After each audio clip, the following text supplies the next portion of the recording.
20절 22절입니다. 바울은 앞에서 만약 죽은 자들의 부활이 없다는 주장이 사실이라면 그것이 그리스도인들에게 얼마나 비극적인 결과를 초래할 것인지에 대해 설명했습니다. 그는 이제 죽은 자들의 부활이 그리스도인들에게 소망을 줄 뿐만 아니라 필연적일 수밖에 없다는 사실을 설명합니다. 먼저 그리스도께서 죽은 자들 가운데서 살아나셨다는 사실에 대해 다시 강조합니다. 바울은 그리스도께서 부활하셨다는 사실이 무엇을 의미하는 것인지 설명하는데 그것은 잠자는 자들의 첫 열매가 되신 것이라 말합니다.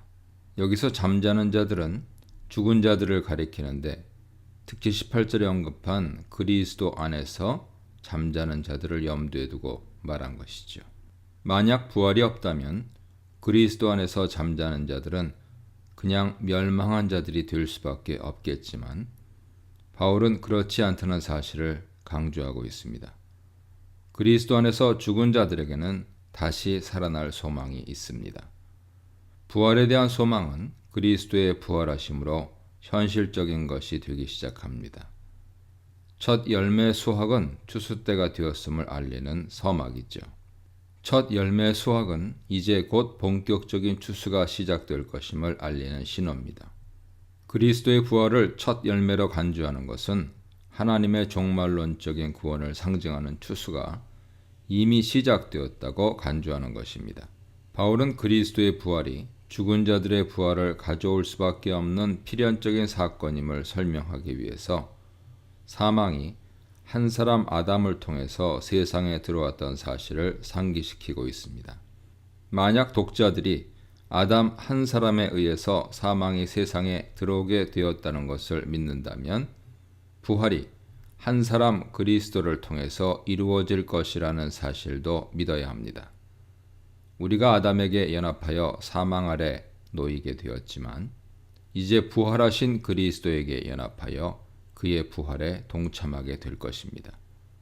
그러므로 그리스도의 부활은 많은 죽은 자들의 부활을 가져오는 필연적인 사건이 될 수밖에 없는 것이죠.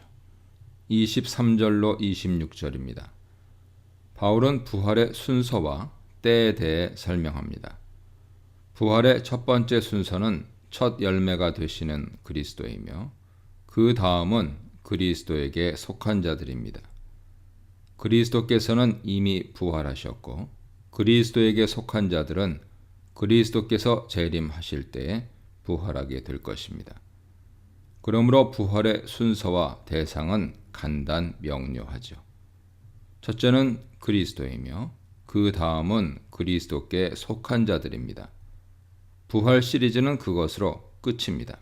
바울이 부활 순서와 때에 대해 언급하는 이유는 우리가 아직 죽은 자들의 부활을 볼 수 없다고 하더라도 부활이 없는 것이 아님을 강조하기 위해서입니다. 부활에는 순서와 때가 있습니다. 부활의 첫 열매가 되시는 그리스도께서는 이미 부활하셨으므로 이제 그리스도께 속한 자들이 부활을 기다리고 있습니다. 바울은 그리스도께 속한 자들의 부활 이후에 다른 부활에 대해서는 언급하지 않습니다. 상식적으로 생각하면 그리스도께 속하지 않은 불신자들의 부활에 대해서도 언급해야 할 것 같은데 바울은 그들의 부활에 대해서는 언급하지 않습니다. 아마 바울은 부활이 곧 구원을 의미하는 것으로 간주했던 것 같습니다. 바울은 그리스도께 속한 자들의 부활과 더불어 그리스도 강림 시에 일어날 두 가지 사건에 대해 언급합니다. 이 두 가지 사건은 모두 그리스도 강림 시에 동시에 일어날 사건들이죠. 그러나 사실 이 두 개의 사건은 각각 다른 것이 아니라 하나의 사건에 대한 두 가지 다른 측면을 설명하는 것입니다. 첫째, 그리스도의 강림 시에 그는 모든 통치와 권세와 능력을 멸하실 것입니다.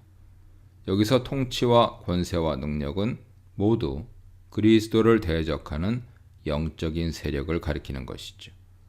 이것은 그리스도의 강림이 한편으로는 그에게 속한 자들의 부활을 가져오는 것이며 다른 한편으로는 그의 원수들에 대한 심판을 가져오는 것임을 의미합니다.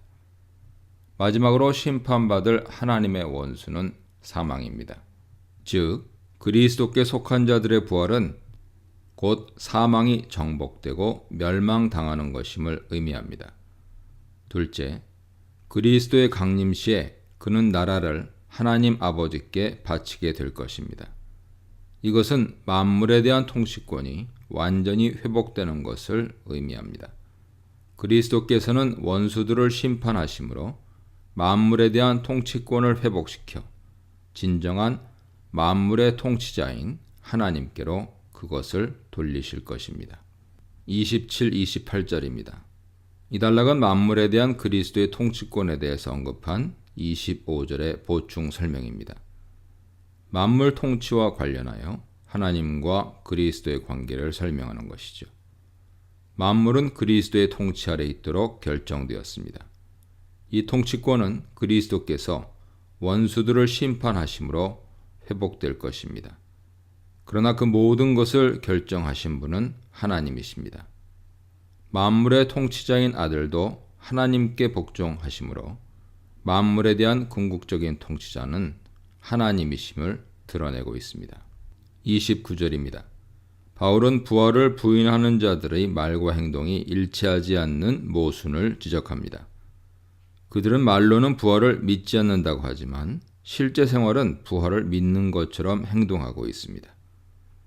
바울은 부활을 부인하는 자들이 죽은 자들을 위해서 세례받는 것을 지적합니다. 여기서 죽은 자들을 위해 세례받는 것이 옳은 것인지 아닌 것인지에 대해서는 전혀 언급하지 않습니다.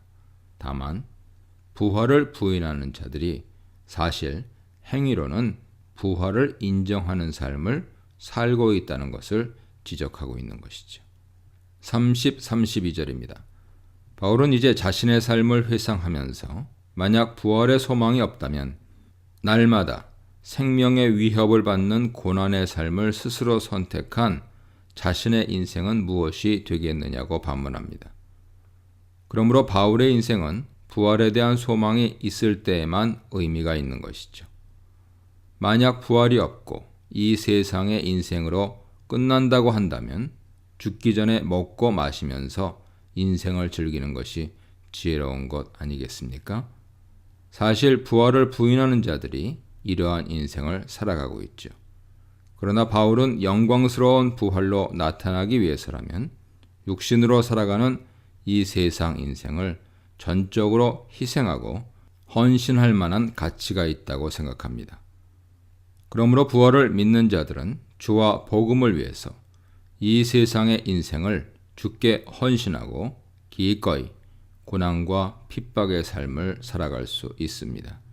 왜냐하면 부활의 영광은 이 세상의 영광과 비교할 수 없을 만큼 크기 때문입니다. 33, 34절입니다. 바울은 그러나 속지 말라고 경고합니다. 부활을 부인하는 자들의 주장을 따라가면 이 세상에서 방탕하고 불의한 삶을 살게 되는데 그것은 속는 것입니다. 부활의 소망을 가지고 살아가는 그리스도인들은 깨어서 의를 행하고 죄를 짓지 않도록 해야 합니다.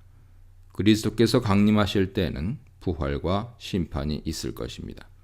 부활의 소망을 가지고 경건한 삶을 살아가는 자들은 부활로 나타날 것이지만 부활을 부인하고 악을 행하는 자들은 심판으로 나타날 것입니다.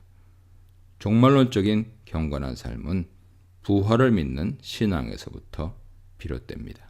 이 문단에서는 부활의 의미 운명 전환, 부활의 의미 왕위 등극, 부활의 의미 증인 탄생에 대해 묵상해 보시기 바랍니다.